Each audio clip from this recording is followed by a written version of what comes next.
আজকে আমি আপনাদের শিখাবো যে কিভাবে করে একটি পূর্ণবয়স্ক পুরুষ কোয়েল পাখি চিনতে হয়। তো এর জন্য যা করা লাগবে আমাদের তা হচ্ছে প্রথমে একটি পাখি ধরা লাগবে, কারণ আমরা জানি না পাখিটি পুরুষ পাখি নাকি মহিলা পাখি। যে আমার হাতে আপনারা একটা পাখি দেখতে পাচ্ছেন, তো এই পাখিটি হচ্ছে একটি পুরুষ কোয়েল পাখি। তো এখন আমি আপনাদের দেখাবো কিভাবে করে আপনারা চিনবেন যে এটি একটি পুরুষ কোয়েল পাখি। তো পুরুষ কোয়েল পাখিরা যখন পূর্ণবয়স্ক হয় তখন তারা অনেক বেশি ডাকাডাকি করে। যদিও এই পাখিটি ডাকাডাকি করছে না আমার হাতে থাকার পরও, তবে আপনারা দেখবেন ডাকাডাকি করে। তো প্রথমে আপনারা দেখবেন পেটের নিচে,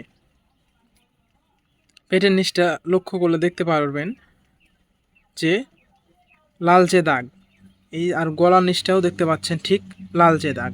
যদি এটি পুরুষ কোয়েল পাখি না হয়ে মহিলা কোয়েল পাখি হতো তাহলে এর গলার নিচটা হতো কালো ছোপ ছোপ দাগ। এটা একটা লক্ষণ। এবং আরও একটি লক্ষণ আছে, যেটা একদম পূর্ণবয়স্ক পাখি ছাড়া অন্য ছোট বাচ্চাদের ক্ষেত্রে হয় না। সেটা হচ্ছে পিছন দিকটা একটু উঁচু থাকবে এবং সাদা সাদা একটা ফেনা বের হবে চাপ দিলে।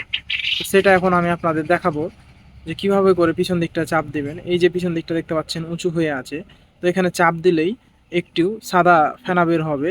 তখনই আপনারা 100% কনফার্ম হতে পারবেন যে এটি একটি পুরুষ কোয়েল পাখি। তো আমি এখন দেখাবো কিভাবে করে চাপ দিতে হয়। এই যে দেখুন, পিছনের অংশটাতে চাপ দেওয়ার সাথে সাথে সাদা ফেনার মতো একটি পদার্থ বের হয়েছে। তো এটি হচ্ছে পুরুষ কোয়েল পাখি। এটি শুধু পুরুষ কোয়েল পাখির ক্ষেত্রেই হয়। তো এটাই হচ্ছে একটি প্রাপ্তবয়স্ক কোয়েল পাখি চেনার সহজ উপায়। এটা কিন্তু ছোট বয়সের কোয়েল পাখির ক্ষেত্রে প্রযোজ্য নয়, শুধুমাত্র পূর্ণবয়স্ক কোয়েল পাখির ক্ষেত্রেই। তো আশা করছি এখন থেকে আপনাদের আর পুরুষ কোয়েল পাখি চিনতে কোনো রকমের সমস্যা হবে না। আসসালামু আলাইকুম।